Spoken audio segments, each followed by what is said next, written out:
Good morning. Marcus Aurelius said a lot of things. He said the universe is transformation. He said life is perception, life is opinion. And the secret is to align yourself with the transformations of the universe. And all this is true. But you can't align your... I don't think it's possible to align your opinions with the transformations of the universe unless you understand the universe, unless you learn to think like the universe. And you can't learn to think like the universe unless you seek to understand the universe, unless you seek to understand the different things like like binary opposites, paradoxes, ambiguities, and how the universe works. And then you can start to think like the universe, like binary opposites, like order and chaos.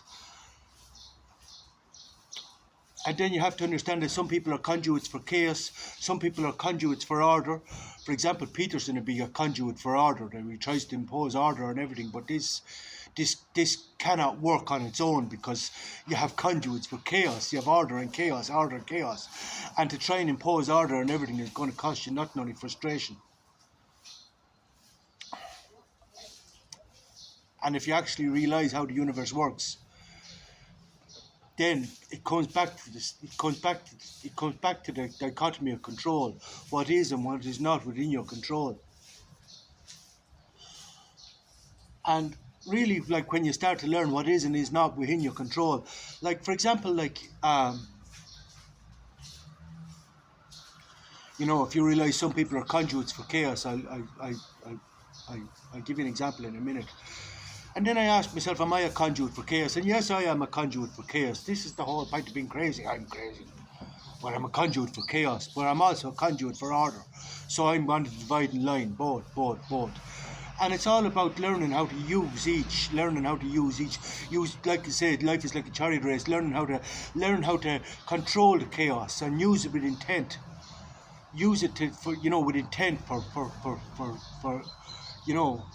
with intentionality. Learn how to control the thing about learning how to control the chaos and use the chaos is control and balance, self-control and balance. This is the secret to controlling the chaos. And then, like the universe, there is order in the chaos. This is to think like the universe. There is order in the chaos. I remember, seeking to resolve a few issues I had, and so I started studying all the different religions and all the different philosophies, seeking to understand. I was just seeking to understand, seeking to understand myself, seeking to understand life. And at one point I came to a conclusion. I said everything is true. They're all true, because every philosophy is subject to interpretation. Every religion is subject to interpretation, regardless of how they're being interpreted and projected onto everybody, and how people are interpreted them to accommodate their own inclinations. But if you read them yourself, everything is true. And then once I realised that everything is true, I said to myself, but then by default they're also false. Everything is true, everything is false. Now, that's quite deep, and it takes a lot of understanding to understand this. I don't expect you to understand it straight up, but this is the truth. And we live in a paradoxical universe. And the whole trick to understanding life and understanding the universe is the realization that you have to be able, if you want to think like the universe, you have to be able to see both perspectives simultaneously. Like, for example, I exist and I don't exist. All nature cannibalizes itself. I eat meat, the mosquitoes eat me. All nature cannibalizes itself. All nature competes with itself. It's itself. You're a part of nature and cannot be separate from it. So then, once you're able to see these paradoxes, you're doing it to yourself. Everything becomes a lot more understandable. And then, while you are an individual and realise that you are an individual, you exist as a thing in itself, you also realise that you are the universe, you are nature. And then as the universe, like, you know, you realize that you can determine the nature of change, that you can be the change by focusing on what is within your control. And this morning I want to give you an example of this. Like the other morning I was walking down the hill. I was laughing the other night. Like in my last video I said, oh, you know, I'm not that, you know, the goal is mutable. Like I'm not that, you know, when it comes to the bodybuilding, I'm not clinging to the outcome that much. And I said I might be a Roman gladiator, which would be the male version of bikini. That more or less means being a subcutaneous layer of fat, but you're still built like a brick shit house with a subcutaneous layer of fat, which I call bikini for men. New gladiator class. I remember when bikini and male physique came out, I just said, oh, this is bullshit. I still say it's bullshit because it's really accommodating the lazy and the fucking. Because bodybuilding is hard, like really hard, like really, like attaining like excellence, attaining that physique is really, really difficult, and really like diluting it down with male physique and bikini to me was just bullshit. But anyway, let's not get into that. So basically I wasn't attaching to the outcome too much, and I was laughing about this the other night, laughing about everything else. I was coming down the hill the other morning and I found 3 waffles and have a bin, 3 waffles coated in chocolate. And I said, yay, thank you. And I started to eat the waffles, and the soul said to me, you know, Dave, like, are you going to eat that shit? Like, you know what I mean? Is this conducive to the goal? I said, that depends what the goal is. I said, if you don't want me to eat it, don't give it to me. Don't give it to me. Like, just don't give it to me. And he said, no, Dave, you have to fucking choose.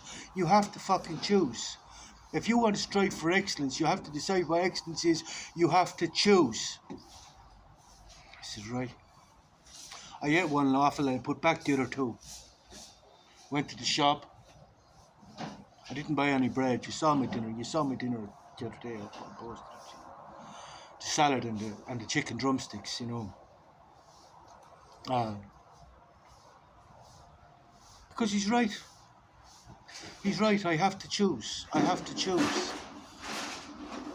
this means I have to attach to the outcome.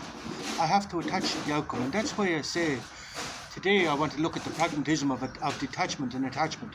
Now the Buddhists say that attachment is the root of all suffering.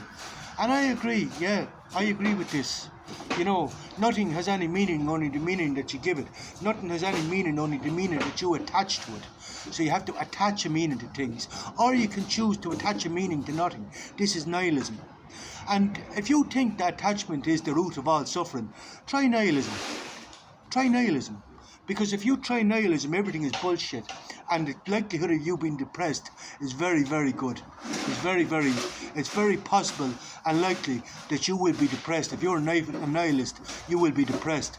Because as I said to he wasn't a nihilist before, he was agnostic, he said nothing has any meaning. I says, yeah, but that's basically nihilism. Like, you know, agnosticism, nothing has any meaning. That's basically nihilism. I said everything then when you get up in the morning, everything is just bullshit. It's all bullshit. There's no purpose to life. There's no meaning to life. It's just bullshit. And everything is bullshit. Why are you even sticking around? Why you even get out of bed for bullshit? Why do you even stick around for bullshit? It's just bullshit. But it doesn't have to be bullshit. And all you have to do is attach a meaning to things.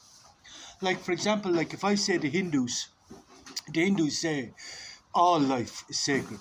Your life, like as Hume said, the universe has as much regard for the life of man as it has as much regard for the life of an oyster as it does for that of a man. That is true. So basically, like, you know, if you take that perspective, to snuff somebody out would be the very same as killing a spider or killing a fly. Or you can choose to I'm going to attach a different value to you than I am to the spider. But this shouldn't be a collective valuation. This is something that you can choose for yourself.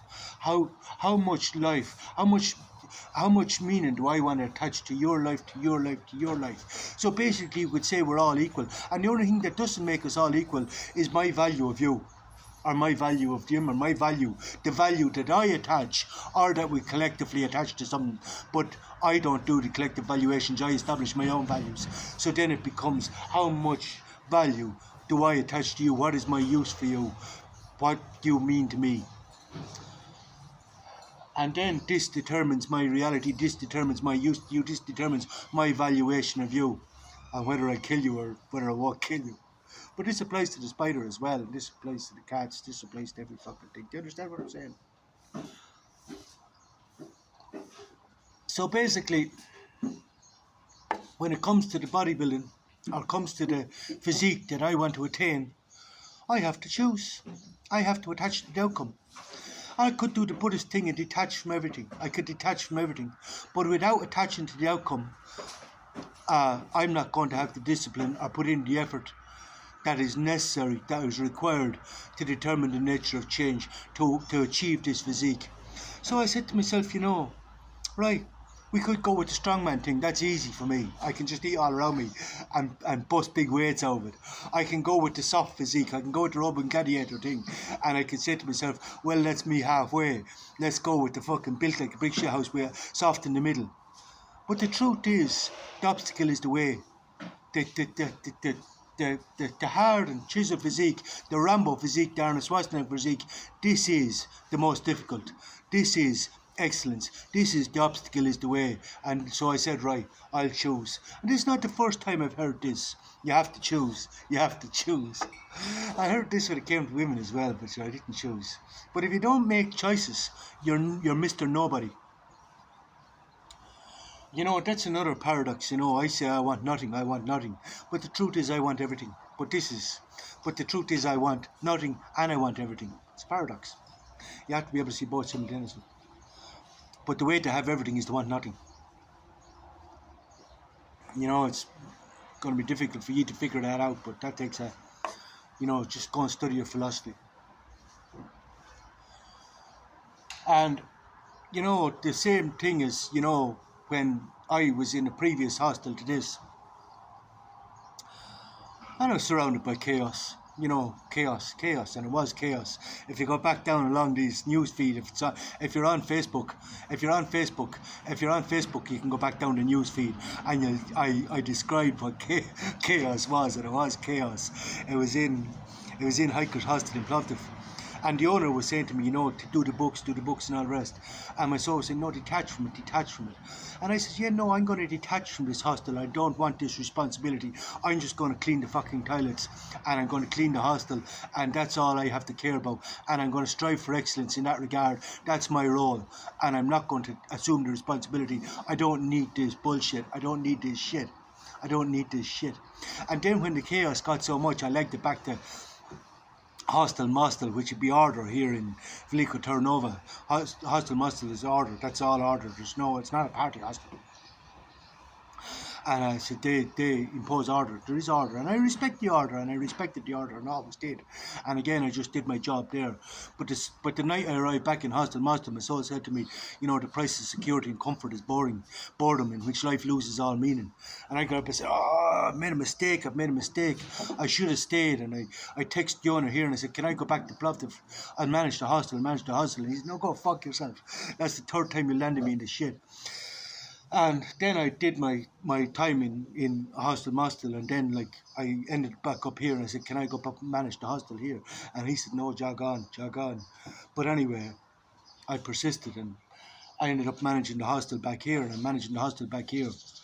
But I had to choose. I had to choose to take on the responsibility of managing the hostel up here. And then I had to choose to impose order on it, and I had to make rules, and I had to enforce these rules.